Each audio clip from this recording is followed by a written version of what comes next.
Chapter 7. The Encounter in Soho. 3 weeks later, Austen received a note from Villiers asking him to call either that afternoon or the next. He chose the nearer date and found Villiers sitting as usual by the window, apparently lost in meditation on the drowsy traffic of the street. There was a bamboo table by his side, a fantastic thing enriched with gilding and queer painted scenes, and on it lay a little pile of papers arranged and docketed as neatly as anything in Mr. Clark's office. "Well, Villiers, have you made any discoveries in the last 3 weeks?" "I think so. I have here 1 or 2 memoranda which struck me as singular, and there is a statement to which I shall call your attention." "And these documents relate to Mrs. Beaumont? It was really Crishaw whom you saw that night standing on the doorstep of the house in Ashley Street?" "As to that matter, my belief remains unchanged, but neither my inquiries nor their results have any special relation to Crishaw, but my investigations have had a strange issue. I have found out who Mrs. Beaumont is." "Who is she? In what way do you mean?" "I mean that you and I know her better under another name." "What name is that?" "Herbert." "Herbert!" Austen repeated the word, dazed with astonishment. "Yes, Mrs. Herbert of Paul Street, Helen Vaughan of earlier adventures unknown to me. You had reason to recognize the expression of her face. When you go home, look at the face in Merrick's Book of Horrors, and you will know the sources of your recollection." "And you have proof of this?" "Yes, the best of proof. I have seen Mrs. Beaumont, or shall we say, Mrs. Herbert." "Where did you see her?" "Hardly in a place where you would expect to see a lady who lives in Ashley Street, Piccadilly. I saw her entering a house in one of the meanest and most disreputable streets in Soho. In fact, I had made an appointment, though not with her, and she was precise both to time and place." "All this seems very wonderful, but I cannot call it incredible. You must remember, Villiers, that I have seen this woman, in the ordinary adventure of London society, talking and laughing and sipping her chocolate in a commonplace drawing-room, with commonplace people. But you know what you are saying." "I do. I have not allowed myself to be led by surmises or fancies. It was no thought of finding Helen Vaughan that I searched for Mrs. Beaumont in the dark waters of the life of London, but such has been the issue." "You must have been in strange places, Villiers." "Yes, I have been in very strange places. It would have been useless, you know, to go to Ashley Street and ask Mrs. Beaumont to kindly give me a short sketch of her previous history. No, assuming as I had to assume that her record was not of the cleanest, it would be pretty certain that at some previous time she must have moved in circles not quite so refined as the present ones. If you see mud on top of the stream, you may be sure that it was once at the bottom. I went to the bottom. I have always been fond of diving into Queer Street for my amusement, and I found my knowledge of that locality and its inhabitants very useful. It is perhaps needless to say that my friends had never heard the name of Beaumont, and as I had never seen the lady, and was quite unable to describe her, I had to set to work in an indirect way. The people there know me. I have been able to do some of them a service now and again, so they made no difficulty about giving me their information. They were aware I had no communication, direct or indirect, with Scotland Yard. I had to cast out a good many lines, though, before I got what I wanted, and when I landed the fish, I did not for a moment suppose it was my fish. But I listened to what I was told out of constitutional liking for useless information, and I found myself in possession of a very curious story, though, as I imagined, not the story I was looking for. It was to this effect.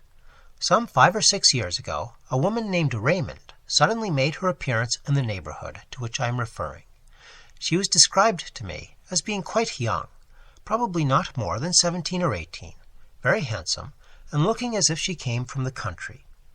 I should be wrong in saying that she found her level in going to this particular quarter, or associating with these people, for from what I was told, I should think the worst den in London far too good for her. The person from whom I got my information as you may suppose, no great Puritan, shuddered and grew sick in telling me of the nameless infamies which were laid to her charge. After living there for a year, or perhaps a little more, she disappeared as suddenly as she came, and they saw nothing of her till about the time of the Paul Street case. At first she came to her old haunts only occasionally, then more frequently, and finally took up her abode there as before, and remained for 6 or 8 months. It's of no use my going into details as to the life that woman led. If you want particulars, you can look at Merrick's legacy. Those designs were not drawn from his imagination. She again disappeared, and the people of the place saw nothing of her till a few months ago. My informant told me that she had taken some rooms in a house which he pointed out, and these rooms she was in the habit of visiting 2 or 3 times a week, and always at 10 in the morning. I was led to expect that one of these visits would be paid on a certain day about a week ago, and I accordingly managed to be on the lookout in company with my cicerone at 9:45, and the hour and the lady came with equal punctuality. My friend and I were standing under an archway a little way back from the street, but she saw us and gave me a glance that I shall be long in forgetting. That look was quite enough for me. I knew Miss Raymond to be Mrs. Herbert. As for Mrs. Beaumont, she had quite gone out of my head. She went into the house, and I watched it till 4 o'clock, when she came out, and then I followed her. It was a long chase, and I had to be very careful to keep a long way in the background, and yet not to lose sight of the woman. She took me down to the Strand, and then to Westminster, and then up St. James Street, and along Piccadilly. I felt queerish when I saw her turn up Ashley Street. The thought that Mrs. Herbert was Mrs. Beaumont came into my mind, but it seemed too improbable to be true. I waited at the corner, keeping my eye on her all the time, and I took particular care to note the house at which she stopped. It was the house with the gay curtains, the house of flowers, the house out of which Kershaw came the night he hanged himself in the garden. I was just going away with my discovery when I saw an empty carriage come round and draw up in front of the house, and I came to the conclusion that Mrs. Herbert was going out for a drive, and I was right. I took a hansom and followed the carriage into the park. There, as it happened, I met a man I know, and we stood talking together a little distance from the carriageway, to which I had my back. We had not been there for 10 minutes when my friend took off his hat, and I glanced around and saw the lady I had been following all day. "Who is that?" I said, and his answer was, "Mrs. Beaumont, lives in Ashley Street." Of course, there could be no doubt after that. I don't know whether she saw me, but I don't think she did. I went home at once, and, on consideration, I thought that I had a sufficiently good case with which to go to Clark. Why to Clark? Because I am sure that Clark is in possession of facts about this woman, facts of which I know nothing. Well, what then? Mr. Villiers leaned back in his chair and looked reflectively at Austin for a moment before he answered. My idea was that Clark and I should call on Mrs. Beaumont. You would never go into such a house as that. No, no, Villiers, you cannot do it. Besides, consider. What result? I will tell you soon. But I was going to say that my information does not end here. It has been completed in an extraordinary manner. Look at this neat little packet of manuscript. It is paginated, you see, and I have indulged in the civil coquetry of a ribbon of red tape. It has almost a legal air, hasn't it? Run your eye over it, Austin. It is an account of the entertainment Mrs. Beaumont provided for her choicer guests. The man who wrote this escaped with his life, but I do not think he will live many years. The doctors tell him he must have sustained some severe shock to the nerves. Austin took the manuscript, but never read it. Opening the neat pages at haphazard, his eye was caught by a word and a phrase that followed it, and, sick at heart, with white lips and a cold sweat pouring like water from his temples, he flung the paper down. Take it away, Villiers. Never speak of this again. Are you made of stone, man? Why, the dread and horror of death itself, the thoughts of the man who stands in the keen morning air on the black platform, bound, the bell tolling in his ears, and awaits for the harsh rattle of the bolt, are as nothing compared to this. I will not read it. I should never sleep again." "Very good. I can fancy what you saw. Yes, it is horrible enough. But, after all, it is an old story, an old mystery played in our day, and in dim London streets instead of amidst the vineyards and the olive gardens. We know what happened to those who chanced to meet the great god Pan, and those who are wise know that all symbols are symbols of something, not of nothing. It was, indeed, an exquisite symbol beneath which men long ago veiled their knowledge of the most awful, most secret forces which lie at the heart of all things, forces before which the souls of men must wither and die and blacken, as their bodies blacken under the electric current. Such forces cannot be named, cannot be spoken, cannot be imagined, except under a veil and a symbol to the most of us appearing a quaint poetic fancy, to some a foolish silly tale. But you and I, at all events, have known something of the terror that may dwell in the secret place of life, manifested under human flesh. That which is without form, taking to itself a form. Oh, Austin, how can it be? How is it that the very sunlight does not turn to blackness before this thing, the hard earth melt and boil beneath such a burden? Villiers was pacing up and down the room, and the beads of sweat stood out on his forehead. Austin sat silent for a while, but Villiers saw him make a sign upon his breast. "I say again, Villiers, you will surely never enter such a house as that. You would never pass out alive." "Yes, Austin, I shall go out alive. I and Clark with me." "What do you mean? You cannot, you would not dare!" "Wait a moment. The air was very pleasant and fresh this morning. There was a breeze blowing, even through this dull street, and I thought I would take a walk. Piccadilly stretched before me a clear bright vista, and the sun flashed on the carriages and on the quivering leaves in the park. It was a joyous morning, and the men and women looked at the sky and smiled as they went about their work or their pleasure, and the wind blew as blithely as upon the meadows and the scented gorse.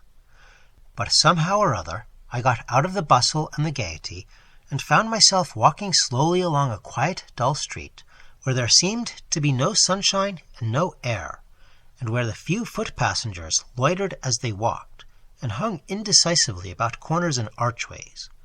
I walked along, hardly knowing where I was going, or what I did there, but feeling impelled, as one sometimes is, to explore still further, with a vague idea of reaching some unknown goal.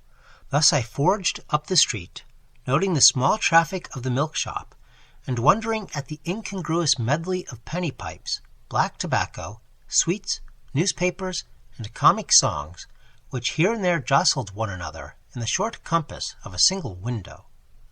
I think it was a cold shudder that suddenly passed through me that first told me I had found what I wanted.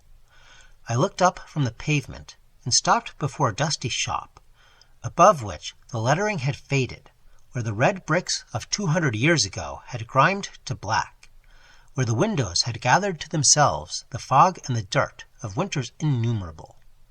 I saw what I required, but I think it was 5 minutes before I had steadied myself and could walk in and ask for it in a cool voice and with a calm face.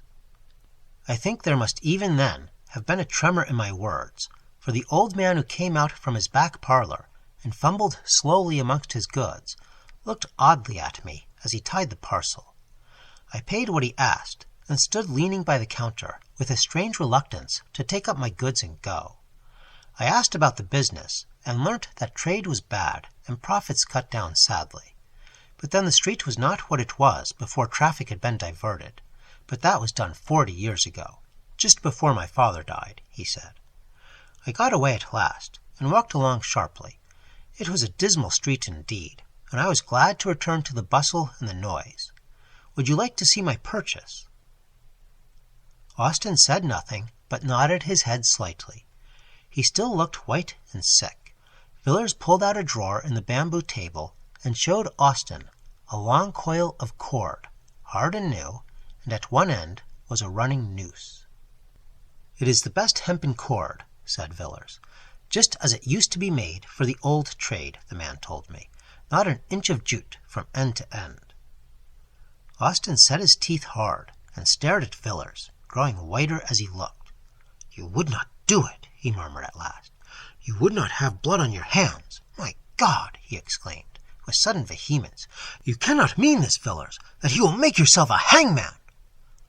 "No, I shall offer a choice, and then leave the thing alone with this cord in a locked room for 15 minutes.